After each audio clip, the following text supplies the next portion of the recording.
प्रधानमंत्री नरेंद्र मोदी और अमित शाह की जोड़ी के लिए गठबंधन की राजनीति के बीते 10 साल में लगभग यही पर्याय रहे हैं। बीते वर्षों में महाराष्ट्र और हरियाणा में भाजपा शिवसेना और भाजपा इनेलो गठबंधनों का टूटना इन्हीं आशयों के परिणाम थे। लेकिन अब आए चुनाव परिणामों ने भाजपा को 240 सीटों पर समेट दिया। भाजपा स्पष्ट बहुमत से 32 सीटें पीछे रह गई। हालांकि उसके नेतृत्व वाले राजग गठबंधन के पास 292 सीटें हैं, अतएव राजग बहुमत में है। लेकिन भाजपा स्वयं 272 सीटें लाई होती तो उसकी पूर्व की तरह ठसक बनी रहती। भाजपा को सबसे बड़ा झटका लगा है तो उसमें महाराष्ट्र प्रमुख है। वर्ष 2014 और 2019 में महाराष्ट्र की 48 सीटों में से भाजपा शिवसेना को 41 सीटें मिली थी। वर्ष 2019 के विधानसभा चुनाव में स्पष्ट बहुमत के बावजूद मुख्यमंत्री पद को लेकर दोनों दलों के आपसी रिश्ते खराब हो गए।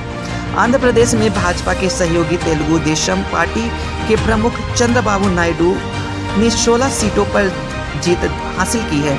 आंध्र प्रदेश में हुए विधानसभा चुनाव में भी नायडू को सरकार बनाने के लिए स्पष्ट बहुमत मिल गया है। तमिलनाडु में स्टालिन की द्रमुक ने इंडिया के साथ मिलकर राज्य की सभी 39 सीटों पर जीत दर्ज करा ली है। बंगाल में ममता दीदी ने विपक्षी दलों के गठबंधन इंडिया के साथ सीटों की साझा नहीं थी। उड़ीसा में जहां नवीन पटनायक की 24 साल से चले आ रहे राज को खत्म करके भाजपा को उड़ीसा में दोहरी सफलता मिली है, वहां उसने लोकसभा की 21 सीटों में से 19 सीटें जीतकर अप्रत्याशित रूप से अपनी सशक्त उपस्थिति दर्ज करा दी है।